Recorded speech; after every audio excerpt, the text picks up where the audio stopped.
Kuba mwese mudukurikiye muri imbere mu gihugu cy'u Rwanda namwe mudukurikiye muri hanze y'igihugu cy'u Rwanda ndabasuje mbifuriza gukomeza kugira ibihe byiza. Reka rero tuganire ku makuru abatandukanye avugwa. Yitwa Sunday Kabarebe n'umuhungu wa General Tade James Kabarebe, akaba ari umunyamabanga wa leta muri Minisiteri y'Ububanyi n'Amahanga, ushinzwe ibikorwa by'umuryango wa Afurika y'Iburasirazuba ndetse n'imikoranire n'akarere ka Afurika y'Iburasirazuba cyangwa akarere k'ibiyaga bigari. General James Kabarebe rero akaba yarabaye umusirikare ukomeye cyane mu ngabo z'igihugu cy'u Rwanda, afite ipeti rya General, yabaye umugaba mukuru w'ingabo z'igihugu cy'u Rwanda, aba umugaba mukuru w'ingabo z'igihugu cya Repubulika Iharanira Demokarasi ya Congo, akaba rero yarabaye umujyanama mu by'umutekano w'umukuru w'igihugu cy'u Rwanda Perezida Paul Kagame, yabaye kandi minisitiri w'ingabo mu myaka rero yatambutse. Hanyuma rero reka tuganire kuri uyu muhungu, ni inkuru ya Sunday Kabarebe, uyu muhungu wa General James Kabarebe. Hari inkuru igeze yandikwa bagira bati Sunday Kabarebe umuyobozi mukuru w'ihuriro ry'abikorera mu bijyanye n'ingufu z'amashanyarazi mu Rwanda, Energy Private Developers APD, akaba n'umuhungu wa General James Kabarebe, ati yashingiwe kuri uyu wa gatandatu tariki ya 28 Ukuboza 2019.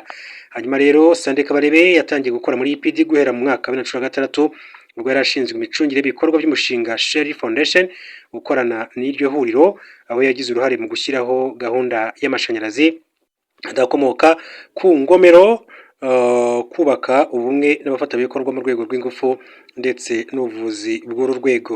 Hanyuma rero uyu musore ukunda gukina umukino wa golf, igihe rero yashyirwaga kuri uyu mwanya w'umuyobozi mukuru w'ihuriro ry'abikorera mu bijyanye n'ingufu z'amashanyarazi mu Rwanda mu mpera za 2018, Sunday Kabarebe niwe wari umuyobozi mukuru wa mbere iri huriro ryari rigize kuva yajyaho mu mwaka wa 2014. EPD ni ihuriro rya sosiyete y'ibigo by'abikorera bifite aho bihuriye n'urwego rw'ingufu n'amashanyarazi mu Rwanda, ni rimwe mu mitwe itanu igize igice gishinzwe inganda mu rugaga rw'abikorera mu Rwanda PSF. Guhera muri 2011 kugeza 2014, Sunday Kabarebe yakoze mu kigo cy'igihugu gishinzwe iterambere RDB, ashinzwe imitungo n'imicungire y'ubucuruzi, aho rero yakoze mu byo kwegurira abikorera ibigo bya leta n'imicungire y'imitungo ya leta. Afite impamyabumenyi y'icyiciro cya gatatu cya kaminuza mu bijyanye n'imiyoborere rusange Public Administration, yakuye muri Keller Graduate School of Management iherereye muri California muri Leta Zunze Ubumwe za Amerika. Afite kandi impamyabumenyi y'icyiciro cya kabiri mu miyoborere y'ubucuruzi Business Administration, yakuye muri California State University, ndetse n'impamyabumenyi y'icyiciro cya kabiri cya kaminuza mu by'ubutabera yakuye muri Hannibal La Grande College. Akaba ari Sunday Kabarebe umuhungu wa General Retired James Kabarebe. Mbere makuru reka duce mu gihugu cy'u Burundi, turere makuru akomeza kugenda avuga amabwire ko abagize imiryango ibarirwa mu ijana y'abahinzi b'abarundi yabaga muri komine Cibitoke mu Burundi birukanwe mu byabo banasenyerwa bashinjwa ko baba bafitanye umubano n'umutwe wa M23 urwanya ubutegetsi bwa Repubulika Iharanira Demokarasi ya Congo. Amakuru avuga ko bari abantu batangiye gusenyerwa mu mpera z'ukwezi gushize kwa Nzeri bikozwe n'imbonerakure. SOS Media Burundi ni kimwe mu bitangazamakuru yo mu Burundi dukesha inkuru ivuga ko imiryango yasenyewe yiganjemo yari ituye mu duce twa Bucimbiri, Kabona na Mbanza two muri zone ya Rugombo, komine Cibitoke. Umwe mu baturage basenyewe yabwiye kiriya gitangazamakuru ko amazu yabo yari yubatse hafi naho bahinga imbonerakure zayasenye, zibabwira ko bayubatse babitegetswe n'umutwe wa M23. Yavuze ko akazi kabo ka buri munsi kandi kanabatunze ari ubuhinzi, byatumye bubaka ahegereye amasambu yabo mu rwego rwo kugira ngo ibiyahinzemo bitibwa. Ati byadutangaje kuba turi kuzira amasambu twasigiwe na ba sogokuruza, bizwi ko turi abahinzi kandi ko aribwo budutunze, ariko turabizize.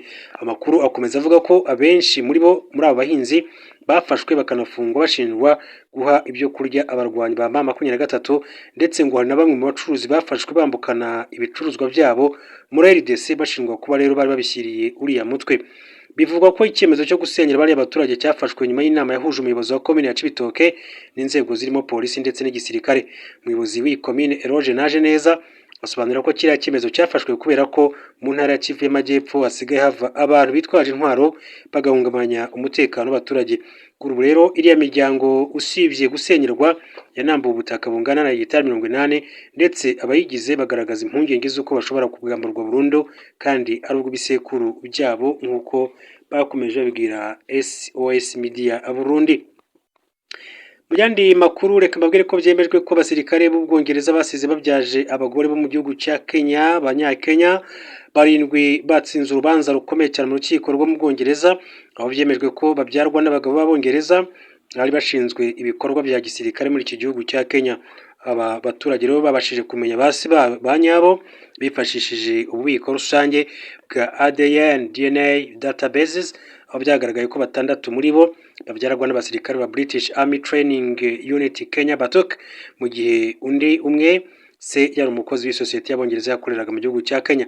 Ni ubwa mbere rero urukiko rwo mu Bwongereza rufashe umwanzuro rushingiye ku bimenyetso bya ADN byabonetse muri ubu buryo, bikaba bifunguye inzira nshya ku itsinda ry'aba bana kugira ngo basabe ubwenegihugu bw'Ubwongereza. Aba bana bavutse mu myaka y'1990 bakurira mu buzima bugoranye no kubura icyizere muri sosiyete bitewe n'uko bari abana b'abirabura n'abazungu icyarimwe. Amadosiye y'urukiko agaragaza ko benshi muri bo bavutse hafi y'igihe abasirikare b'Abongereza barangizaga rero amasezerano yabo y'amezi 9 muri Kenya, bikomeza gushimangira ibimenyetso byabo. Ababyeyi b'aba bana bavuze ko bari mu rukundo n'aba basirikare bityo bitari bibazo by'ihohoterwa. Uyu mwanzuro rero wafashwe n'urukiko i Londres mu Bwongereza ukirwa mu mateka nk'intambwe ikomeye cyane mu kurengera uburenganzira bw'abavutse mu bihe by'imiryango by'imirwano cyangwa se iby'ubufatanye bwa gisirikare hagati y'ibi bihugu, nk'uko amakuru dukesha iki gitangazamakuru akomeza kugenda ayavuga. Tugarutse hano mu Rwanda gatoya, reka mbabwire ko Musenyeri Laurent Mbanda yamaganye umuyobozi mushya wa Anglikani ushyigikira abatinganyi. Umwepiskopi mukuru w'itorero Anglikani mu Rwanda Dr Laurent Mbanda akaba ari na perezida wa GAFCON Global Anglican Future Conference, ihuriro mpuzamahanga ry'Abanglikani baranira gukomeza inyigisho za Bibiliya, yatangaje ko imikwa rya Sarah Murray nk'umwepiskopi mushya wa St Barry ari igisubizo kibi kizongera gutandukanya itorero ry'Abanglikani ku isi. Sarah Murray wahoze ari umuyobozi mukuru w'abaforomo mu Bwongereza niwe mugore wa mbere ugiye kuyobora itorero rya Anglikani ku rwego mpuzamahanga. Ariko se ni iki gitera izi mpaka? Nuko azwiho gushyigikira amasengesho yo guhesha umugisha abashakanye bahuje ibitsina, no kuvuga batinganye, ibintu abari mu ruhande rwa GAFCON bita kudakurikiza ijambo ry'Imana.